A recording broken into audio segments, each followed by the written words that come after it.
So no such troubles at this round and this stage of the competition this year. We'll see what happens in the round of 16 for Bayern Munich, but in the end they put 4 past Cologne and they will be marching on to the next round. It makes it 14 wins in 14 games in all competitions. They are the first club in the history of Europe's top 5 leagues to win their first 14 games of a season. 51 goals scored and only 10 conceded. The one thing that can be celebrated is that they actually conceded an opening goal for the first time this season against Cologne. As for Harry Kane, 22 goals on the season so far. Let's hear from the man himself speaking to Archie Rhind-Tutt after the game. Harry, 14 straight wins, 2 more goals for you. But that first half felt like Cologne were your toughest opponents of the season so far. How did you see it?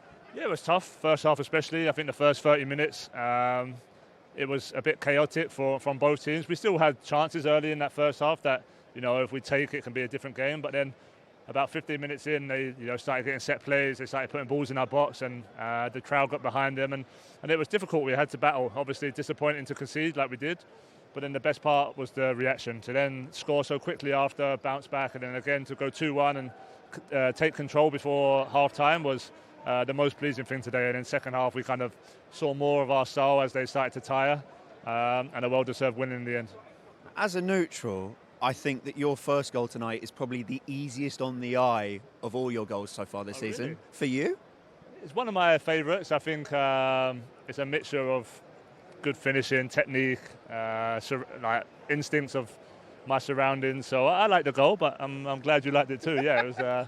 I'll have to watch it back and see it for sure. But yeah, it was that chip kind of spinny one into the far corner was nice. It's the other foot. It's the way that you pull onto your left, and then, like in the same motion, it's so difficult. Like I'm imagining, but it seems so difficult to turn in that circle. Yeah, I think it's just, I've been playing the game long enough now where when I'm in the box especially, I kind of know where I am and I know where the goal is for sure. But, I'll probably try that maybe 10 more times. It might not come off the way it did tonight, but that's the important thing, that you can do it in those moments, in those high-pressure moments. So, like I said, I have to watch it back, but it was a nice goal to score. Second one, need to give more credit to the English connection in the squad. Aaron Danks. He's buying you goals right now. Yeah, no, and to be fair, he's spoke at half-time and kind of gave us a bit of an English talking to for the first half, because we was a bit all over the place on our set plays in the first half. We weren't really in the right positions. We weren't clear with our signals. So, the first one coming into the second half, and we all knew what we was doing for sure, and thankfully it paid off. Just put another great ball in, very similar to the one last week, and just happy to put it in the back of the net again. I'll leave it to the imagination what an English talking to is. You can, yeah. I'm not telling these guys here. Harry, thank you very much. Thank you. Cheers. Cheers. Take care. Back to UK. Thank you so much, Archie. Jurgen Klinsmann joining us now. It's hard not to smile at everything Harry Kane's doing right now, Jurgen. Yeah, it's just unbelievable what he's doing, and with such a consistency and such a focus, and I just really believe that he makes everybody better around him. And he himself is on the top of his game. And this first goal, where he turned around himself and then chipped it in the back corner, it's beautiful. And I hope he has fun then to watch it himself. It's just consistency, his drive, the way he kind of reads the game ahead and gets involved everywhere pretty much is just wonderful to see. And I think, now going forward towards obviously next summer's World Cup with his England, the sky's the limit, but he's definitely the most influential player on that Bayern Munich side. And it's admirable. He is absolutely flying, LA. Harry Kane right now. He is. And I think most of all, it's clear to see that he's enjoying himself at Bayern Munich.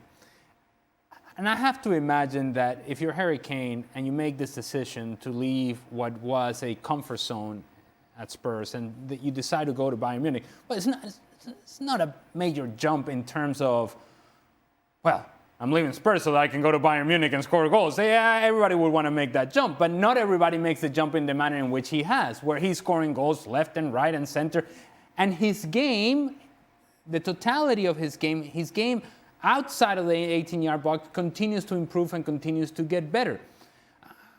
I think I've said before, and I'll say it again, because I think it's important to remind ourselves that he has become a better player with Bayern Munich, because he's been asked to do, or maybe he's chosen to do, different things that maybe he was doing at Spurs every so often, but now it has become very much a part of his game.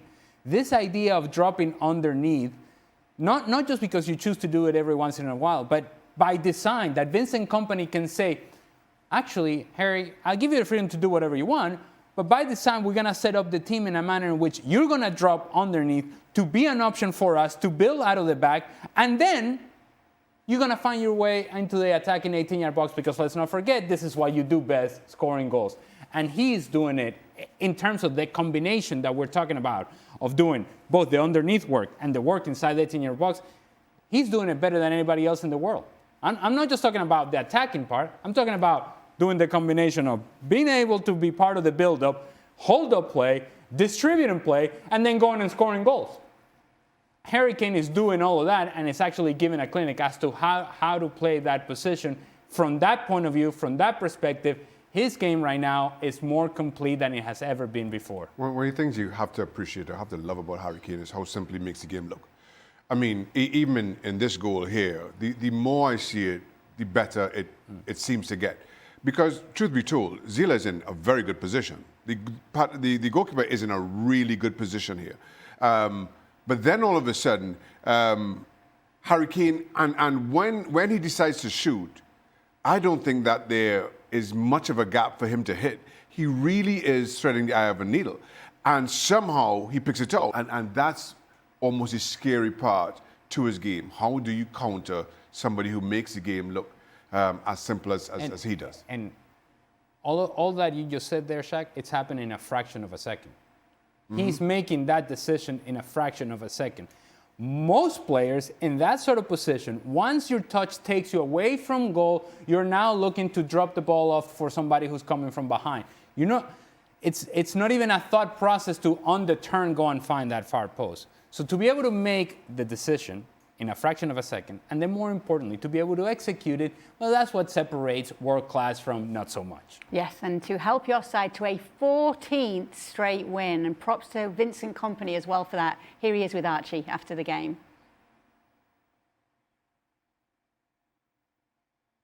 Vincent, that first half, I can't remember seeing your side wobble like that, I'd say, in the first half an hour, and yet the response that you showed, how did you see it? Yeah, I mean, steady. It wasn't wobbling, it was resisting, it was putting big blocks in, defending, showing togetherness, and also enjoying the battle. So I absolutely don't call it wobbling. It's part of football, and when the challenge comes to you, you still have to rise up, and that's what I did. And then afterwards, you know, don't forget, I still think we had the better chances throughout the game, first half and second half. But for sure, the second half looked much more like I think what we were able to do. But I think the first half as well. Any moment the ball was in play, we weren't bad, but we weren't putting the ball back in play quick enough, and that sort of disrupted our momentum. And then you see Köln came with a lot of willingness to fight, battle, but I think we enjoyed it as well. I've just not seen your team be pushed into that level of discomfort, I guess, is what I mean, in that first half an hour. No, I think against Dortmund second half, it might have been you who said the same thing actually, so you're contradicting yourself. I think that's a step up from Dortmund, though. Yeah, but I remember things you say. So, no, it's a cup game. Look at the weather. The pitch was getting turned inside out, and it's part of it. You've got to sometimes win your headers, win your battles, come back and gain fouls and march your way up the pitch. But grass line by grass line, it's part of the game. I've been on the end of a lot of very happy moments in my career when this was part of it, and the worry is when you're not able to do it. But it's absolutely necessary, and sometimes you can't look at the conditions. It just comes to you and you have to deal with it. Just finally, a word about the other Englishman in this Bayern team? Aaron Danks, because Harry's told us that at half-time he gave a bit of an English team talk. Successful on the one hand with Harry's goal again as well. Yeah, I think we to be fair, we went into the first half and the routine we sort of worked on was absolutely not what we was doing. So we were giving away our own set pieces. And then in the second half, the players executed it to perfection, and we started being dangerous again on set pieces, like against Dortmund. But it's a part of football, and we try and always be perfect. But when it's not perfect, your mentality can still get you through it, and that's what the team did today. Vincent, thank you. Thank you. Cheers. Thank you, man. Okay, back to you. Wobble, wobble. Join us next week for the latest instalment of Archie and Vincent Kompany. We're taking a look at the odds for the Champions League, and it's incredible to see that Bayern are actually fifth favourites as it stands right now at 8-1, behind Arsenal, PSG, Barcelona and Liverpool. Jurgen, do you think that's unfair to this Bayern Munich side who are doing what they're doing this season? I think they would deserve to be in the top 3 for sure in that ranking. In my opinion. How impressive is it, though, Jurgen, what they're doing this season? Because they do seem to be unstoppable. Today was the first time they conceded first in a single game in all competitions all season. Yeah, it really seems from the outside that Vincent Kompany is able to balance his entire roster in almost a perfect manner. And they are focused, they are driven, they are hungry. I think today against Köln, it took a little bit of a... Yeah, it took their first goal from Cologne to wake them up a bit, and then they put it into another gear, and then the result was 4-1 at the end of the day. I think it's a team that really is highly focused on the Champions League then, because I think the championship in Germany, the Bundesliga title, is in no danger. And obviously, if they can win the German Cup as well, it's very prestigious in Germany, and everybody wants to play the final there in Berlin in the Olympic Stadium. It's a nice thing to do as well. But the real deal is the Champions League for Bayern Munich, and that's where they're looking at, and they definitely have the roster for it. And in the beginning of the season, some people said, they're lacking maybe 2-3 high-end players still in their roster. I don't think so, because now they found a young kid like Leonard Karl. He's 17 years old, and he's already showing pieces of brilliance at such a young age that it's exciting for all the Bayern Munich fans to follow this kid now the next couple of months. So the roster is very strong, and the goal is clear, winning the Champions League. One thing we've seen with Vincent Kompany is he's not just keeping notes on his team and managing them. He's also keeping notes on Archie Rhind-Tutt and what he's saying in these post-match interviews, Archie. You are here to defend yourself now from that wobble line. Don't need to defend myself, Kay. I still believe it. He's 10 metres away from me. I saw a wobble tonight, okay? By the very high standards that Bayern Munich have set this season, 14 wins out of 14, which is incredible. The point is that they're operating at such high standards that first 30 minutes tonight, they did have their chances. They also had a little slice of luck with their equaliser. Granted, look, the way they came through it, bravo. But I've not seen them be put under that level of discomfort. I think that it's a good time for this to come now, for Bayern, for them to have this kind of challenge and to be able to come through it. Because the fact is, let's not forget, Bayern haven't won the DFB Cup since 2020. And in past seasons, would they have come through this? I don't know. And I think that this shows that they are making steps, even if they had a bit of a wobble. Back to you. Oh, I love it. Sticking by it. You see, standing with it. Yeah, but he looked to see where Vincent Kompany was, and then said, I mean, let's be honest, none of us want to be messing with Vincent Kompany. Take a look at recent results between the two. It's been a number of draws, and Leverkusen wins. No Bayern win in that time there as it stands right now. But Jurgen, are you going to tell us that this is going to be the same again, and this is going to be really difficult for Bayern at the weekend against Leverkusen? Leverkusen might be that team to put a stop to this winning run, yes? Well, I would say it is going to be really difficult for Bayer Leverkusen to come away with 1 point. No, I think clear favorite is Bayern Munich. They are on the run.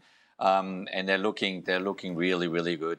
And Bayer Leverkusen will go there. They will try everything, but anything else than a Bayern Munich win would be a big surprise. Cup competition, Champions League aside though, Archie, Hjulman has had Leverkusen on this unbeaten run. Can they get something against Bayern?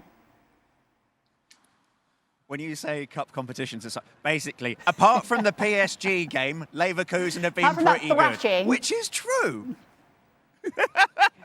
I was at that game, and the scary thing I think for the rest of Europe is I don't think PSG hit top gear.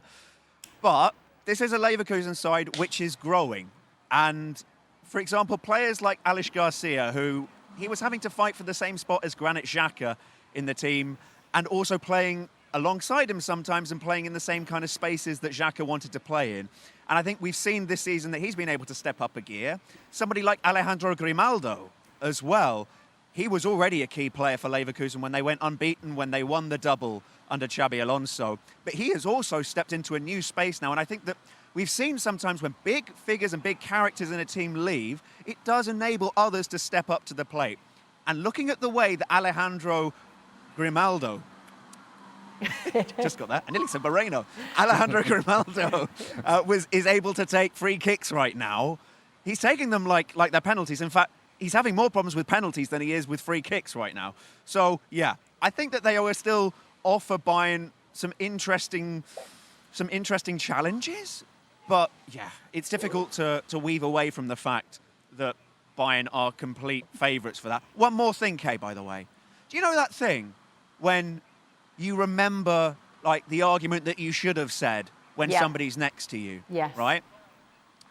Vincent Kompany said to me last season, I don't care what you journalists think. Well, he seemed to care what I thought there, didn't he? So here's one thing. Whether or not you think Leverkusen are going to do anything, the whole reason you have to watch our coverage on Saturday is to see Archie and Vincent Kompany once again in the post-match. This is becoming gripping stuff this season. I bet you can't call them wobbly. I bet you can't. We dare you, Archie. We dare you. You had a little wobble midweek, Vincent, but you're all right today. Archie, thank you so much for being with us. We will see you again at the weekend as Bayern Munich hope to not wobble against Bayer Leverkusen. Our coverage will begin at 1 p.m. Eastern. Well, Vini Jr. has taken to Instagram to apologise. He said, today I want to apologise to all the Madridistas for my reaction when I was substituted in the Clásico. Just as I have already done in person during today's training, I also want to apologise again to my teammates, the club and the president. Sometimes passion gets the better of me because I always want to win and help my team. My competitive character stems from the love I feel for this club and everything it represents. I promise to keep fighting every second for the good of Real Madrid, as I have done since the first day. Alex Kirkland is joining us now from Madrid. Jurgen Klinsmann is still with us. So, Alex, we see this public apology, but there does seem to be a glaring omission. This has been picked up by the media in Spain, of course. We see my teammates, the club and the president. We don't see my coach, Xabi Alonso, mentioned there. Yeah, it's the first thing that everyone noticed, Kay, because like you say, he listed literally everybody else, the fans, teammates, the club, the president. He's almost listed the entire staff, everyone except Xabi Alonso, and that is not an accident. There's no way. That is very much intentional, because we know the relationship between these two is strained. And even if Vini wanted to, or was obliged to, or whatever, to apologise for what he did, he's not happy with the coach for the way that he is being handled. And I think it's pretty clear that he wanted to make that clear in this statement, even as he was apologising at the same time, which it kind of undermines the apology a little bit, because what you're trying to do with an apology like this is to move on, right? Is to, clean slate, let's start again, let's forget about this and move on. Everyone's talking about the fact that Xabi Alonso's not named in this statement. And so, like I say, it sort of renders the apology. I guess it's still kind of helpful. It does something to help everybody move on. But it undermines it in a pretty major way, I think. And everyone spotted this straight away. And like I say, this is no accident. What do you make of it, Ale? That even in an attempt to make things right, you still make it wrong. Now, this apology by Vini should have been right after the game. And there were other statements made that addressed the behavior post-match in terms of the potential fight with Lamine Yamal and the Barcelona players. And he never addressed his own behavior coming off the field. So somebody, I have to imagine, must have gone to Vini and say, hey, Vini, maybe we need to put something out. Maybe we need to say something because it probably wasn't the best behavior. And I can imagine that the conversation was a back and forth in which Vini said, well, hey, I'll say something about the club, the team, the fans. I'm not apologizing to that guy. I'm not apologizing to Xabi Alonso. No, but Vini, maybe. Hey, listen, let's put this behind. No, I'm not doing it. He can't get out of his own way. So even by doing something that he was supposed to do and was supposed to put everything behind us, everything behind Vini, everything behind this whatever classical fallout that we seem to be hung up on. Why are we hung up on it? Because Vini cannot get his apology right. And so all he had to do, if you're going to include teammates, club, and fans, you have to include Xabi Alonso. If you're going to make it a general apology in which you're not including anybody, you just apologize generally, then so be it. But the moment you start counting and listing the people and the group of people that you're going to apologize to, Xabi Alonso has to be part of that group, and he was not. Jurgen, as a coach, how do you deal with a situation like this? What's to do here for Xabi Alonso? Well, I think for Xabi, I mean, the question is how fast can you sit down with him and have a one-on-one conversation with Vinicius? I mean, that's the only way to get clearance here. Obviously, as Alejandro said rightfully, he didn't mention him in his apology, which is not the right way, absolutely not.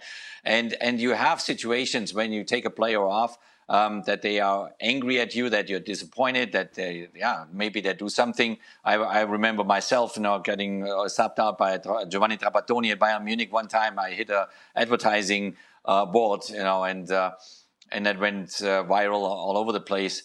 So there are moments where your extreme anger kind of plays games with you. But I mean, obviously, the sequences that happened there in this game, and then the apology that came from him late, really late, raises a lot of question marks. If you are the manager, then you think about his environment. Does he have the right people around him? Do they consult him the right way?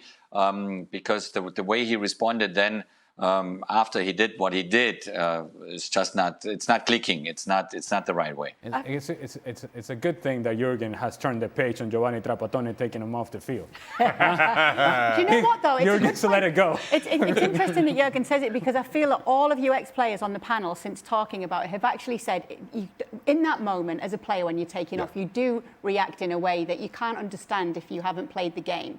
You are absolutely furious. But has he just added more fuel to the fire here? Absolutely, for all the reasons that everybody just mentioned. And listen, and as players, you want to sympathise when you're playing well. As I mentioned right after the game, I thought Vinicius was playing really well. I was as surprised as probably Vini himself that his number went up.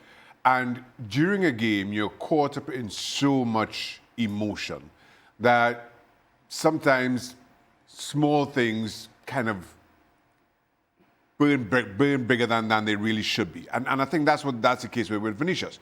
And while you could talk about some of his behaviors before, one thing you cannot dispute is his talent and how he sometimes feeds off of that emotion on the field to be the player that he is. And let's be honest, he's still one of the best players on the planet today.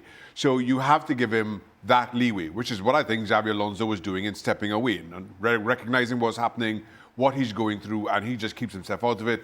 This is the player, this is what makes him good, but you have to take some of these histrionics with it. But you don't, when everything cools down, you don't do, as this statement has Vini kind of showing, you take ownership. And while I 100% agree with everything everybody has said and the glaring omission in the statement, the other thing that just doesn't ring true to me is, why do players excuse bad behavior for passion? As I said, come out and say I'm emotional, and sometimes that works for me, sometimes it works against me. But don't come out and say, I am saying all these things behind the coach's back because I'm passionate about the club. That doesn't make any sense to me. That really does. If you are that passionate about the club, whatever the club, and in this case, the manager asks you to do, you accept. So you can say, I accept being substituted without kicking up a hissy fit because I'm passionate about the club. You don't kick up a hissy fit because you're passionate. So there's just so much that it just does not ring true for Vini in this case. And as I said, I am trying to find reasons to maybe side with Vini on this, but he is just taking that away from anybody who is trying to see his side of this story. What's clear here, Shaka, is that this is not just about this substitution. See, it's almost as if Vini, he's on the far side of the field, and he sees that there's some subs coming, and he's looking, and he's kind of like, is this guy gonna really gonna take me out? And it's like it's been building because of what has been reported as a strained relationship, about the fact that Xabi Alonso has put Vini on the bench, hasn't started in some games, has come off the bench in another game, and this has been building up. And it's been bubbling, it's been there, and then El Clásico then brings this sort of passion that you're talking about, and this sort of emotion that you're talking about, and it's now become personal for Vini. Now, I don't think this is personal for Xabi Alonso.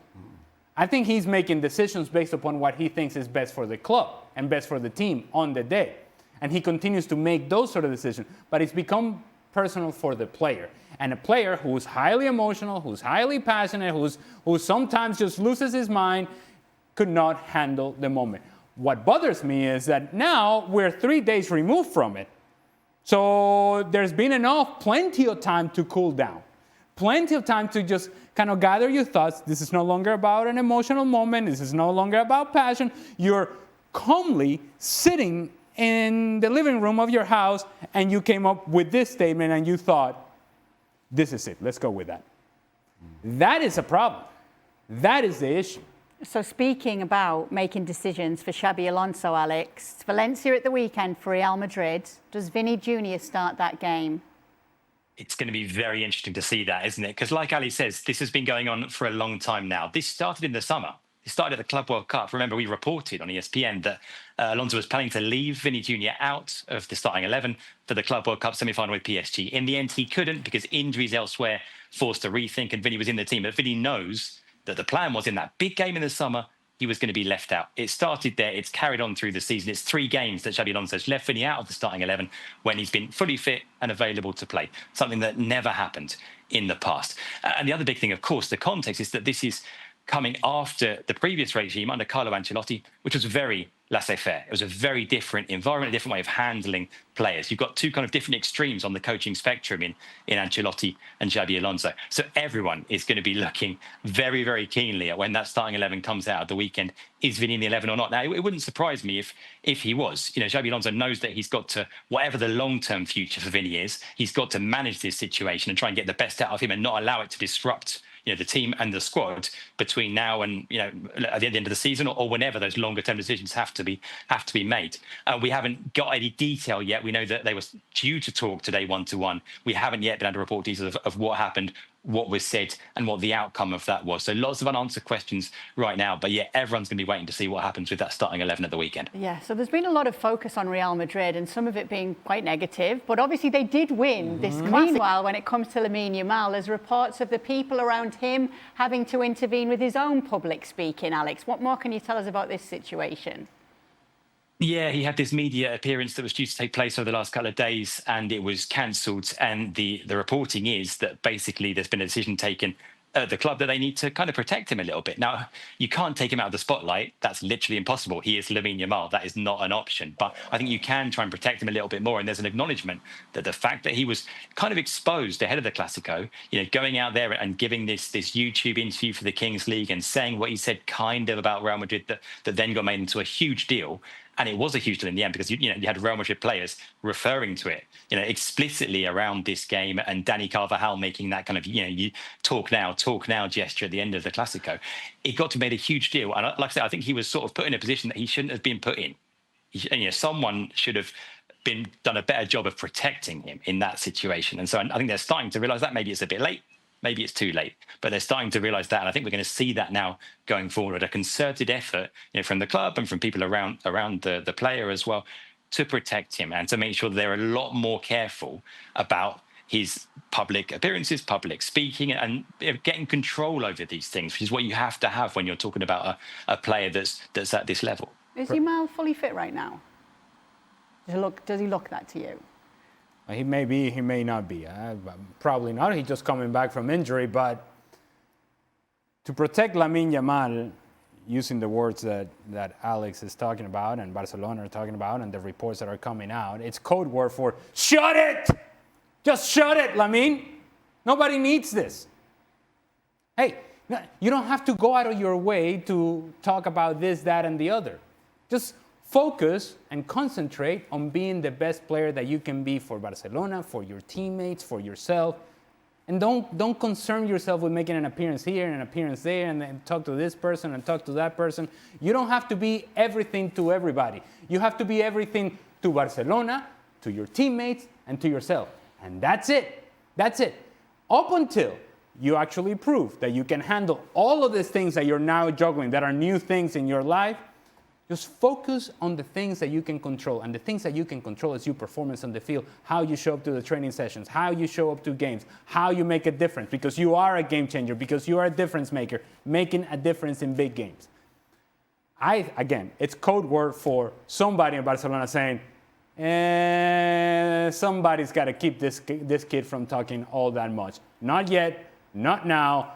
When he's ready, we'll get him out there. But until then, shut it. I'll say this. I'm a little bit amazed that it took Barcelona this long to... It is weird, Shaq, because we've heard it before from him, and then when he's delivered every single time, nobody's as bothered, but it seems to be more of a problem now that then Barcelona lose and he's spoken. That was coming. And now, in Lamine Yamal's defense, if there is one, he's 18 years old. And while we see him as this player, and rightly so, again, one of the best players on the planet, recognizing what he's able to do with the football, recognizing how much he earns in thanks to what he can do with the football. He's 18 years old. And he's probably sitting at home and watching these YouTube channels and thinking it would be great to be on there and making his TikTok videos or whatever, because he's 18 years old. Stop talking, Shaq. YouTube TikToker that you are. No, I'm just saying. This is what teenagers do. Oh. We're fathers of teenagers. He's had 5 of them. Exactly. You're farther than me. We know what this is what teenagers do. But how he sees himself is very differently how everybody else sees Lamine Yamal. And I am amazed that the club didn't step in sooner. I am amazed that it took this for the club to say, listen, somebody really needs to get a hold of Lamine Yamal and what he's doing and managing some of these appearances and some of these TikTok videos a little bit more carefully, because this was coming. And I'm not even on TikTok, and I know this is... Apparently you are, Shaq. No, I'm not. You're more of a Snapchat guy? No, I'm not. Instagram Reels? No. Are you an influencer? I tell you what's going to be viral. Alex's stash. Lord. Yeah. Something special right there. Obviously, because there's a lot of talk about the comments. We do love the stash. Yeah, that's got his own TikTok account. Looking lovely. But with his fitness, there is talk about whether Lamine Yamal is fully fit right now. What is that talk?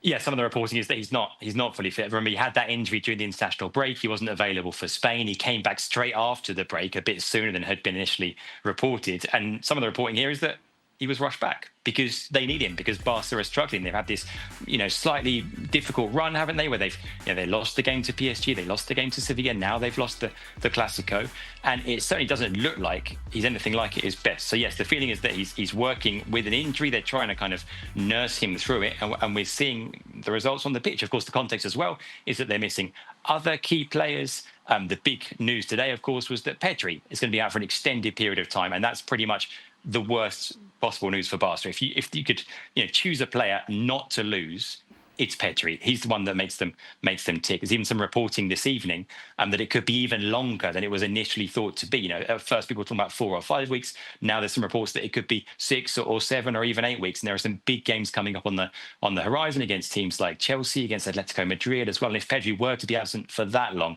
it's a huge blow. Because like I say, even with Pedri, Barca were already struggling. So if you've got a not fully fit Lamine Yamal, an absent Pedri, now you're talking about pretty serious problems for Barca. Yeah, let's take a look at those games that he could miss, Ale. The worst case scenario, they are reporting up to 7 weeks without a player like Pedri. Well, as you know, Kate, this hits me on a personal level. given that it's your son? Yes. You know, He'd be free for Thanksgiving, though.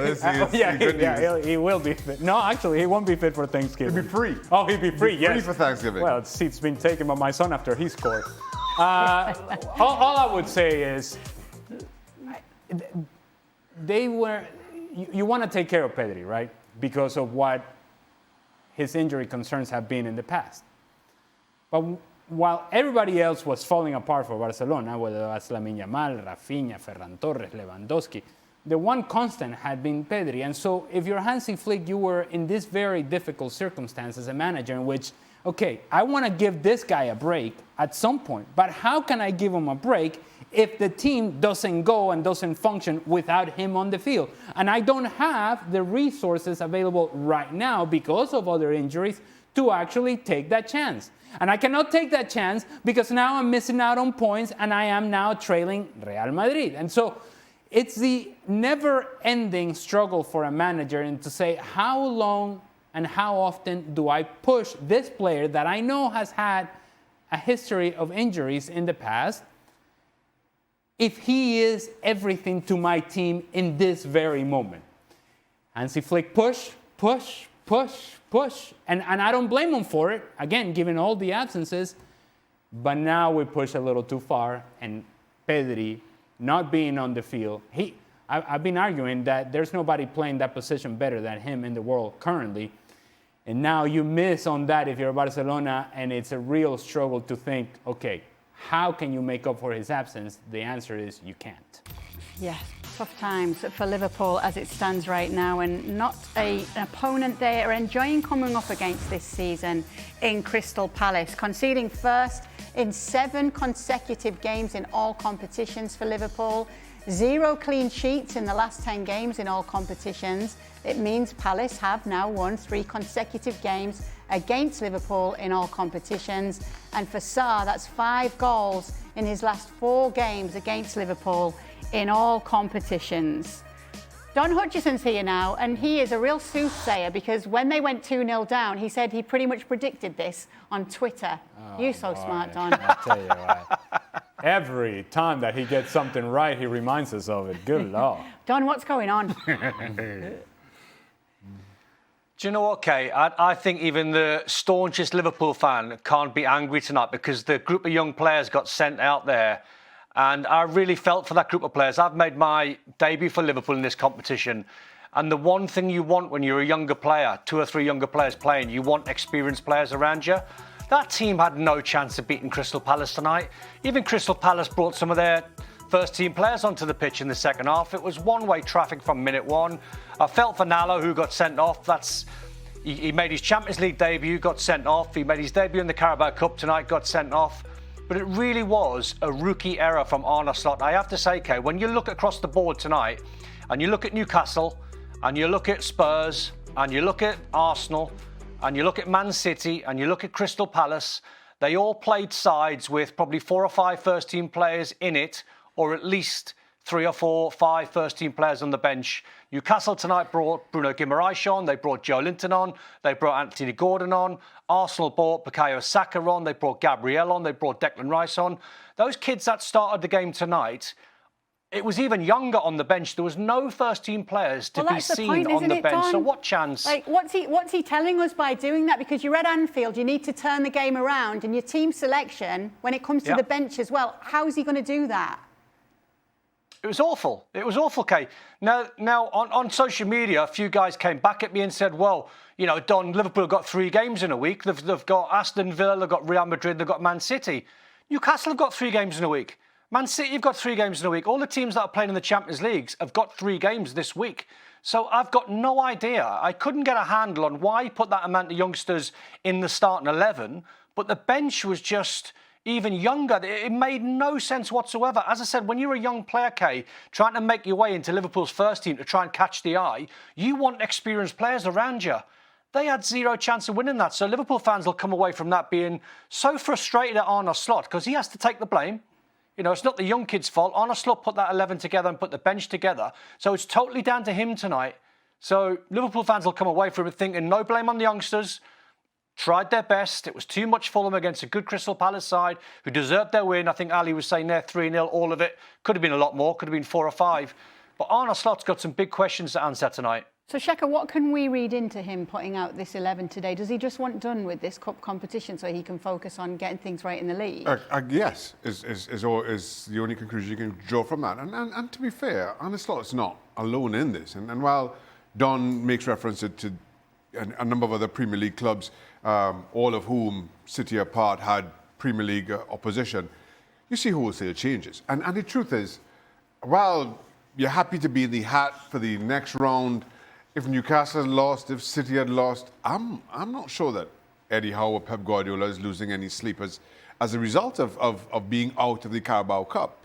This cup is used and has been used for quite some time more for fringe players to get them involved. Now, it became more of an issue for Liverpool because of the current run that they're in. If Liverpool were top of the table and they went out in a similar fashion, nobody would bat an eyelid. But because of the run that they're in, the question then becomes, do I bring some of my senior players in just because they need a win, they need some confidence, they need some momentum? But clearly, Arne Slot thinks that things aren't maybe as bad as current results may make it seem. I'll just go with how I've always planned to approach this competition. Throw the kids out there. If we lose, so be it. I'm not losing much sleep over it. Well, let's take a look at what's ahead for them, Don. Obviously, beyond Aston Villa at the weekend, it's Real Madrid and Man City. But with this game, Aston Villa at the weekend, what does he need to do here? What's the plan?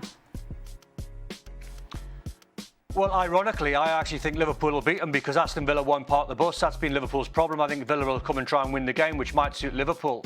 I think it'll be an entertaining game. I think there'll be goals. I think you showed the stats there, the graphics that Liverpool had conceded the first goal in the last 7 games, no clean sheets in 10 games.